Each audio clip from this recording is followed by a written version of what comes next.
Kıbrıs yüzyıllardır paylaşılamadı. Osmanlı hakimiyetine geçtiği 1571 yılından beri herkesin gözdesi oldu. 3 asır boyunca Osmanlı hüküm sürdü. Ardından Britanya Krallığı'nın eline geçti. Türkiye Cumhuriyeti'nin kurulmasıyla birlikte yeniden Türklerin eline geçen ada, 1974 yılında da büyük bir barış harekatına sahne oldu. 1983'te Kuzey Kıbrıs Türk Cumhuriyeti'nin kurulduğu topraklar için halen Türkiye birçok alanda müzakere yürütüyor. Türkiye yüzyıllardır Kıbrıs'ı kaybetmemek için mücadele veriyor. Ama gelin görün ki her yıl Kıbrıs kadar toprağını hiç mücadele etmeden kaybediyor.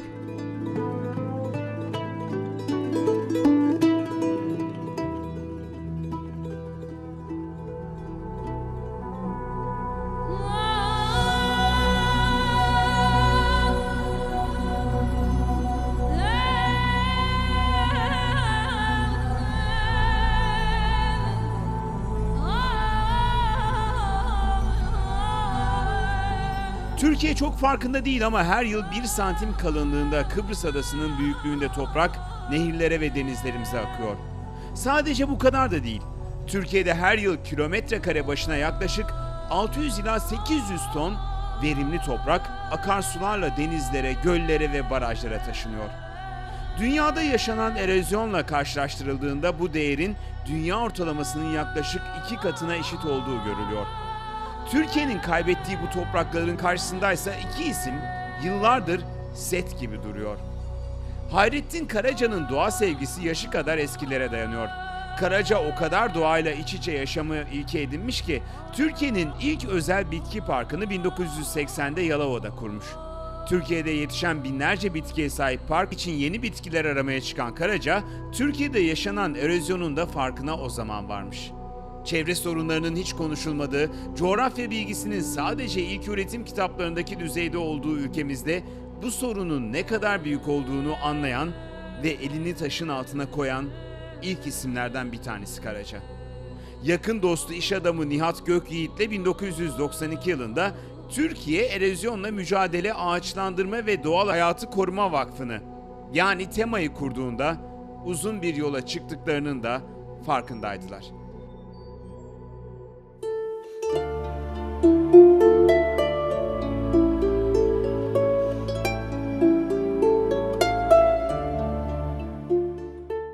Tema Vakfı 1992 yılında Vehbi Koç ve geniş bir kurucu heyetinin yardımlarıyla kuruldu. Gökyiğit ve Karaca'nın önderliğinde kısa sürede Türkiye'nin en büyük çevre vakıflarından biri haline geldi. Ülke genelinde yaklaşık 170 bin hektar alanda 48 kırsal kalkınma, 12 biyolojik çeşitliliği koruma ve 89 ağaçlandırma projesi olmak üzere toplam 149 projeyi hayata geçirdi.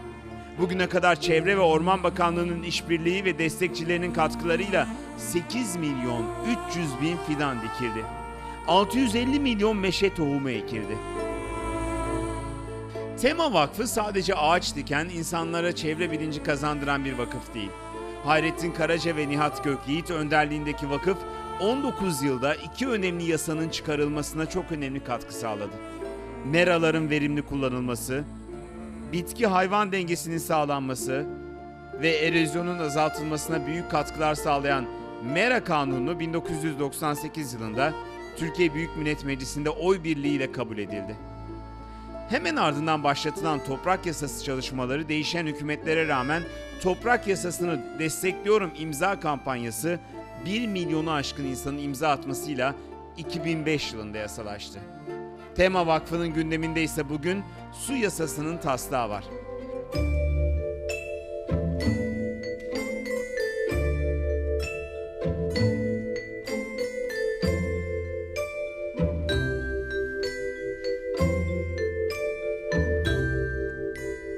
Tüm bunlara rağmen Tema Vakfı'nın belki de en büyük başarısı çevre bilincini çok geniş kitlelere yayabilmiş olması. Tema Vakfı'nın Türkiye genelinde 75 ilde ve 450 ilçede faaliyet gösteren 422 bin kayıtlı gönüllüsü bulunuyor.